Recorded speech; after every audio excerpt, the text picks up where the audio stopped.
স্বাগতম জানাচ্ছি আপনাদের সবাইকে আমাদের 30 দিনে আরবি শিক্ষা কোর্সের ডে 8-এ। আসসালামু আলাইকুম ওয়া রাহমাতুল্লাহি ওয়া বারাকাতুহু। শুরু করব আমাদের ডে 8। আমরা আজকের ভিডিওতে আপনাদের সাথে আলোচনা করব আরবি কিছু ছোট বাক্য নিয়ে, যে বাক্যগুলো আপনার প্রতিদিনের কাজকর্মে অথবা আপনার প্রতিদিনের জীবনযাপনে খুব বেশি পরিমাণ ব্যবহার হয়ে থাকবে। তাই আশা করব ভিডিওটি টেনে টেনে না দেখে শেষ পর্যন্ত দেখবেন। অনেকে আছে ভিডিও টেনে টেনে দেখে। আপনি যদি টেনে টেনে ভিডিওটি দেখেন তাহলে এমন একটা শব্দ হয়তো আপনি মিস করবেন যে শব্দটা আপনার জানার দরকার ছিল। তাই ভালো কিছু শিখতে হলে অবশ্যই ভিডিওটি শেষ পর্যন্ত দেখুন। আই হোপ আজকের ভিডিওটি আপনাদেরকে অনেক বেশি সাহায্য করবে প্রপার আরবি শিখতে। ধন্যবাদ। শুরু করব আমাদের আজকের ডে 8। আমরা আজকের ভিডিওর প্রথমেই 4টা শব্দ শিখে নিব। এই 4টা শব্দ খুবই গুরুত্বপূর্ণ শব্দ। এই 4টা শব্দ হলো আতা, আতি, জিব, আদ্দি। আতা, আতি, জিব, আদ্দি। এই 4টা শব্দ অর্থ হলো দাও। আমরা এখন এই 4টা শব্দ দিয়ে কিছু বাক্য তৈরি করে শিখব এবং আমি চেষ্টা করব এই 4টা শব্দ দিয়ে যতগুলো বাক্য তৈরি করা যায় সবগুলো বাক্য তৈরি করে আপনাদেরকে দেখানোর। চলুন আমরা বাক্য তৈরি করে শিখে নিই। কাউকে আপনি কোনো কিছু দিয়েছেন কিনা? কেউ হয়তো আপনাকে প্রশ্ন করতে পারে, তুমি দিয়েছো কি? তো আরবিতে তারা জিজ্ঞেস করবে এন্তা আতিত।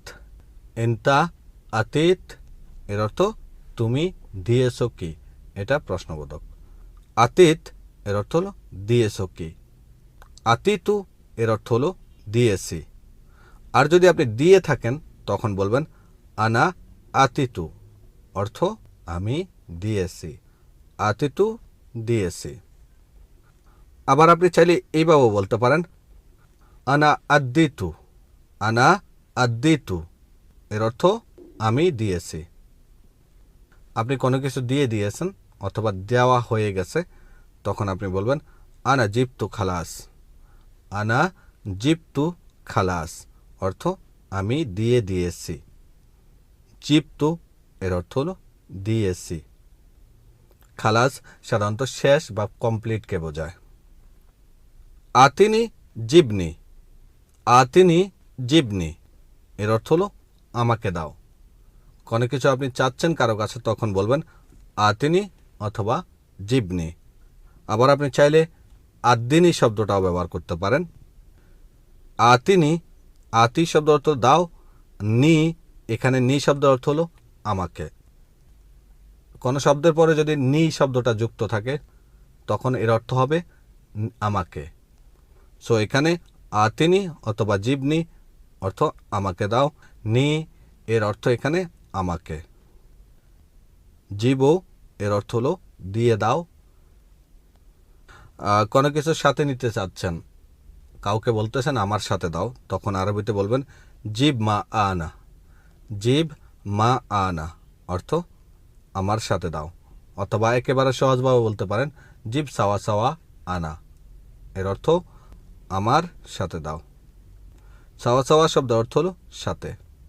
এখানে মা আনা এটা দিয়ে সাথে দাও এটাকে বোঝায়। কেউ হয়তো প্রশ্ন করতে পারে কখন দিয়েছ, অথবা আপনি কাউকে প্রশ্ন করতে পারেন কখন দিয়েছ। এটার আরবি হলো মিতা আতিতু।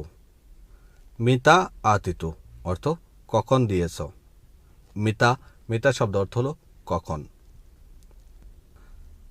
আপনি কাউকে দিবেন বা আমি দিব এটা বোঝাতে চাচ্ছেন তখন আপনাকে আরবিতে বলতে হবে আনা আতি, আনা আদ্দি অথবা আনাজিব। এই 3 ভাবে আপনি বলতে পারেন।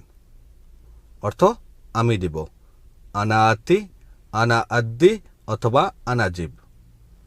এই 3 ভাবেই আপনি আমি দিব এটা বোঝাতে পারেন। আবার সে দিবে, তো তার জন্য আপনাকে শুধুমাত্র আনার পরিবর্তে হুয়া শব্দটা ব্যবহার করতে হবে। আর যদি কারোর নাম উল্লেখ করতে চান তাহলে আনা অথবা হুয়ার পরিবর্তে আপনাকে নাম উল্লেখ করতে হবে। আমরা একটা উদাহরণ নিব নাম দিয়ে। মোহাম্মদ আতি, মোহাম্মদ জিব অথবা মোহাম্মদ আদ্দি অর্থ মোহাম্মদ দিবে। ধরুন আপনি কাউকে প্রশ্ন করলেন আমি কাজ করলে আমার টাকা কে দিবে? উত্তরে সে হয়তো এভাবে বলবে মোহাম্মদ আতি অথবা মোহাম্মদ জিব অথবা মোহাম্মদ আদ্দি। এর অর্থ হলো মোহাম্মদ দিবে। কোনো কিছু কাউকে দিচ্ছেন, হয়তো বা সে খুঁজে পাচ্ছে না, ভুলে গেছে, আপনি তাকে মনে করিয়ে দিচ্ছেন যে আমি তোমাকে দিয়েছি, তুমি দেখো। আর ঠিক আপনাকে আরবিতে এভাবে বলতে হবে, শুভ আনা আতিতু। শুভ আনা আতিতু অর্থ দেখো আমি দিয়েছি। শুভ এখানে প্রশ্নবোধক হিসেবে থাকবে, আনা আতিতু অর্থ আমি দিয়েছি। কাউকে বলতেছেন আমি দিব, আমার সাথে আসো, তখন আপনাকে আরবিতে বলতে হবে তাল আনা আতিক। তাল আনা আতিক অর্থ আসো আমি দিব। অথবা এখানে আতিক শব্দের পরিবর্তে আপনি আদি অথবা জীব এটা ব্যবহার করতে পারেন, তবে আতিক শব্দটাই এখানে ম্যাচিং হয়। আরসেল অথবা এরসেল এর অর্থ হলো পাঠাও। চলুন আমরা এখন আরসেল এবং এরসেল দিয়ে কিছু বাক্য তৈরি করব।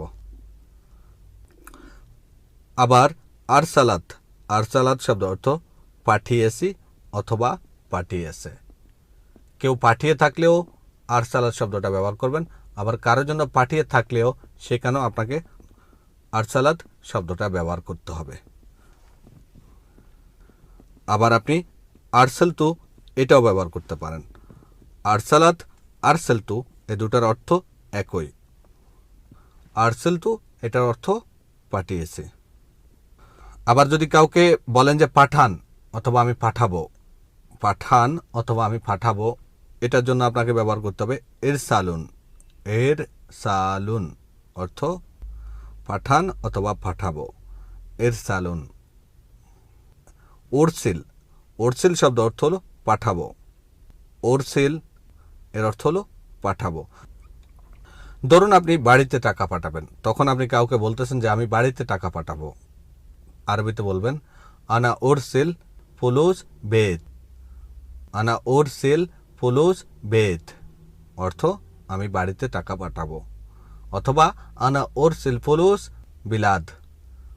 অথবা আনা ওরসিল ফুলুস বিলাদ অর্থ আমি দেশে টাকা পাঠাবো। সো ওরসিল, ওরসিল শব্দ অর্থ হলো পাঠাবো।